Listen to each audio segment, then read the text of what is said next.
நண்பர்கள் எல்லாருக்கும் வணக்கம். வெல்கம் டு எனது சமையலறையில். இன்றைக்கி உங்களுக்கு ரொம்பவே டேஸ்டியான பட் கேக் தான் எப்படி பண்ணுறதுன்னு செஞ்சு காமிக்க போகிறேன். ரீசெண்டாக கேரளாவில் தோந்தல் கேக்குன்னு சொல்லி வைரலாக போய்கிட்டு இருக்கிற கேக் இதுதான். அதனால் எப்படி பண்ணுறதுன்னு பார்த்துடலாம். இந்த கேக் பண்ணுறதுக்கு இந்த மாதிரி ஒரு மோல்டு தேவை. நான் சிலிக்கானில் தான் வாங்கி வச்சுருக்கேன். இந்த மோல்டு இல்லாட்டி இந்த கேக் பண்ண முடியாது.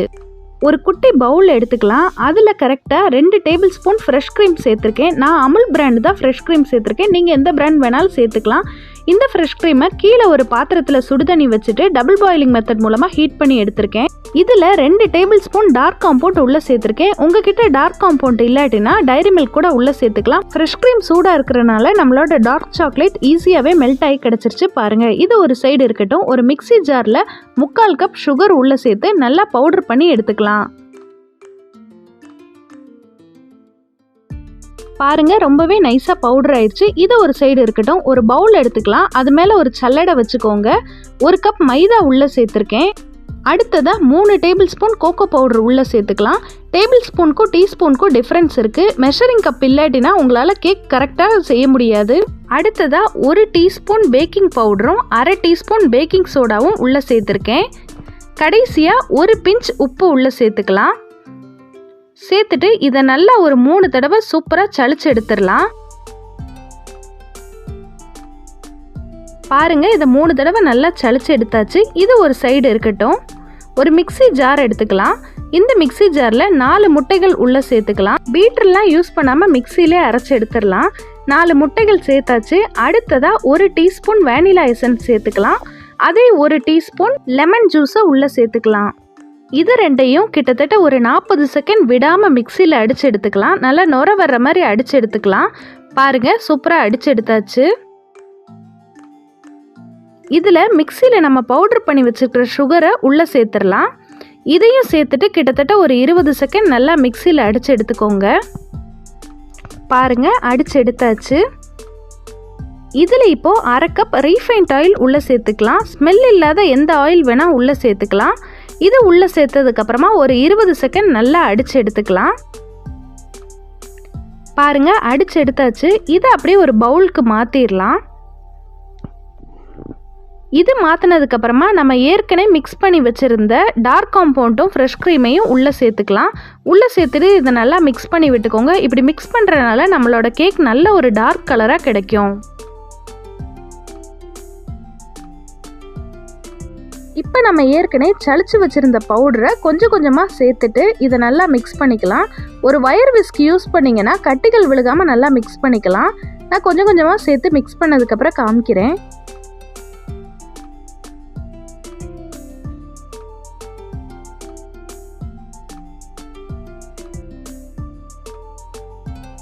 பாருங்கள், பவுடர் எல்லாம் சேர்த்து கெட்டிகள் விழுகாமல் உள்ளே மிக்ஸ் பண்ணியாச்சு.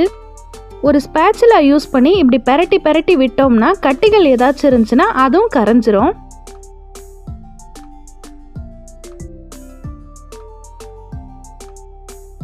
இப்போ நம்மளோட பண்ட் மோல்டை எடுத்துக்கலாம். லேசாக ஆயில் கிரீஸ் பண்ணி விட்டுக்கலாம். இதனால் அடிப்பிடிக்காது. ஆயில் நல்லா கிரீஸ் பண்ணதுக்கப்புறமா நம்ம மிக்ஸ் பண்ணி வச்சுருக்கிற பேட்டரை உள்ளே சேர்த்துடலாம்.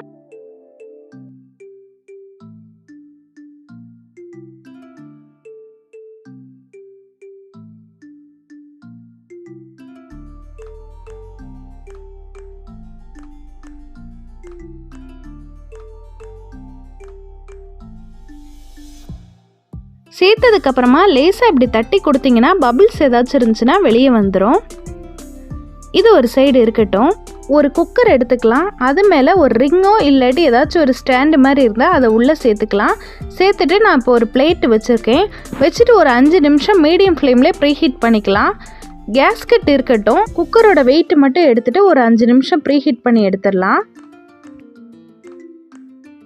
ஒரு 5 நிமிஷம் கழித்து ஓப்பன் பண்ணி பார்த்துடலாம். இது ப்ரீஹீட் ஆயிடுச்சு. இப்போ நம்மளோட மோல்டை உள்ளே வச்சிடலாம். சிலிக்கான் மோல்டுனால பாத்திர ஓரத்தில் ஒட்டாமல் வச்சுக்கோங்க. வச்சுட்டு இதை மூடி போட்டுட்டு கிட்டத்தட்ட ஒரு 40 நிமிஷம் மீடியம் ஃப்ளேம்லேயோ இல்லை மீடியம் லோ ஃப்ளேம்லேயோ வச்சு இதை வேக வச்சிடலாம். 40 நிமிஷம் கழித்து பாருங்கள், ஓப்பன் பண்ணியிருக்கேன். நல்லா கேக் நல்லா உப்பி வந்திருக்கு. ஒரு குட்டி டூத்பிக் வச்சு நல்லா குத்தி பார்த்துக்கலாம். எனக்கு சூப்பராக குக் ஆயிடுச்சு. குக்காகாட்டி ஒரு 5 நிமிஷம் கூட வச்சுக்கலாம்.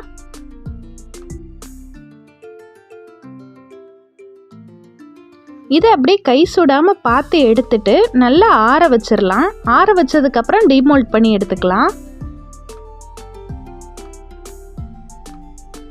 இது ஒரு சைடு ஆறட்டும். ஒரு பேன் எடுத்துக்கலாம். அதில் 1/2 கப் ஃப்ரெஷ் க்ரீம் உள்ளே சேர்த்துக்கலாம். ஸ்டவ்வை மீடியம் ஃப்ளேம்லேயே மெயின்டைன் பண்ணுங்கள். ஃப்ரெஷ் க்ரீமோட 175 கிராம் டார்க் காம்பவுண்டும் 4 ஸ்பூன் சுகரும் உள்ளே சேர்த்துக்கலாம். சேர்த்துட்டு மீடியம் ஃப்ளேமில் இதை நல்லா மிக்ஸ் பண்ணி மெல்ட் பண்ணி எடுத்துக்கோங்க. இது கேக்கோட டெக்கரேஷனுக்காக யூஸ் பண்ணுற கனாஷ் தான் இது.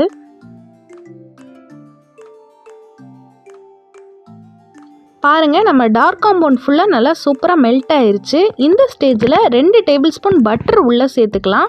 பட்டர் சேர்த்துட்டு நல்லா மிக்ஸ் பண்ணிக்கலாம். இப்படி செய்கிறதுனால நம்ம டார்க் காம்பவுண்ட் அவ்வளோ சீக்கிரத்தில் கெட்டியாயிராது.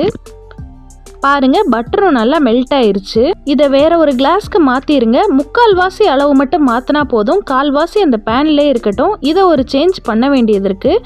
பாருங்கள், இந்த 1/4 அப்படியே இருக்கட்டும். இதில் கரெக்டாக 1/2 கப் சூடான பால் உள்ளே சேர்த்துக்கலாம். சேர்த்துட்டு நல்லா மிக்ஸ் பண்ணி விட்டுக்கலாம். சைடில் இருக்கிறதெல்லாம் நல்லா எடுத்து விட்டுக்கலாம். இது கொதிக்கணும்னு அவசியம் கிடையாது. ஜஸ்ட்டு அந்த சைடில் இருக்கிறத பூரா எடுத்து விட்டதுக்கப்புறம் ஃப்ளேமை ஆஃப் பண்ணிடலாம். இது கேக் சோக் பண்ணுறதுக்கு தான் யூஸ் பண்ண போகிறோம். ஃபஸ்ட்டே எடுத்து வச்சது கனாஷ்காக வைக்க போகிறோம். பாருங்கள், ஃபுல்லாத்தையும் எடுத்து விட்டாச்சு. இதை அப்படியே ஸ்டவ்வை ஆஃப் பண்ணிடலாம். இதெல்லாம் செஞ்சு முடிக்கிறதுக்குள்ள நம்ம கேக் சூப்பராக ஆறிடுச்சு. கேக் மேலாக தூக்கி வந்தனால கரெக்டாக அந்த மோல்டுக்கு ஏற்ற மாதிரி கரெக்டாக கட் பண்ணி எடுத்துக்கலாம். இப்படி கட் பண்ணுறதுனால கேக் நல்ல ஒரு ஷேப் கிடைக்கும். இது இப்போ பாருங்கள் ஈவனாகவே இருக்குது. இப்போ கேக்கை நம்ம டீமோல்ட் பண்ணிடலாம்.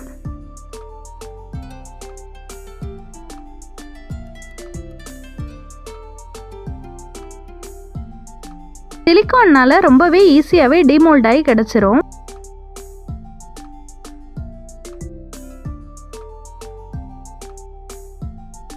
பாருங்க, நம்ம கேக் பார்க்குறதுக்கே ரொம்ப அழகாக இருக்குது. இப்போ டெக்கரேஷன் தான் பாக்கி. இது பார்த்தீங்கன்னா சோக்கிங் க்ரீம், அதாவது 2வது பண்ணோம் பார்த்தீங்களா, அதுதான் ஊற வச்சு சோக் பண்ணி எடுத்துக்கலாம். நல்லாவே ஊற்றி விட்டு ஊற வச்சு 5 நிமிஷம் நல்லா ஊறட்டும். 5 நிமிஷம் கழித்து இதை அப்படியே எடுத்துடலாம்.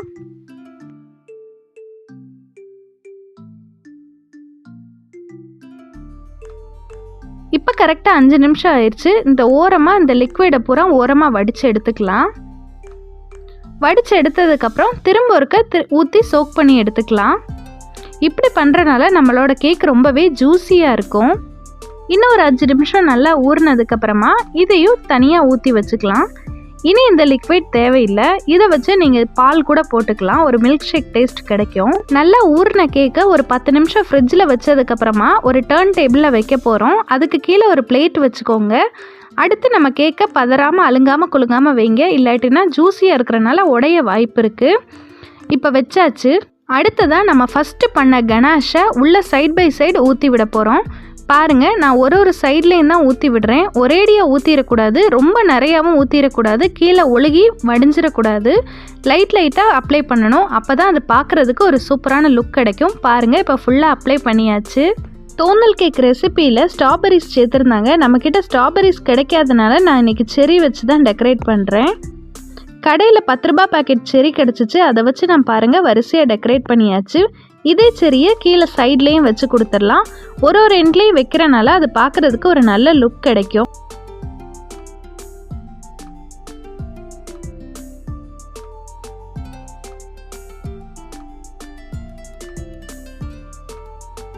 அடுத்ததாக ஒரு சில்வர் கலர் ஸ்ப்ரிங்க்லிங்ஸை லைட்டாக அப்படி வச்சு விட்டுடலாம்.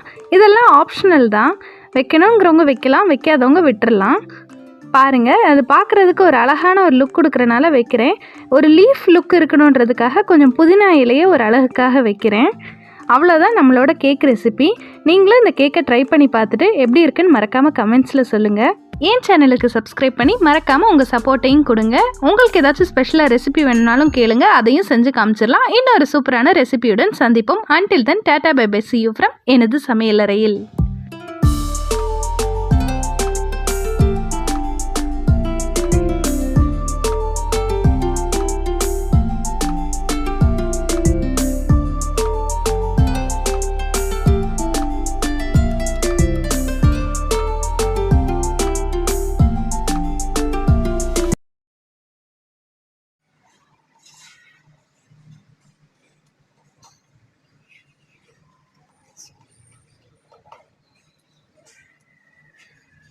மச்.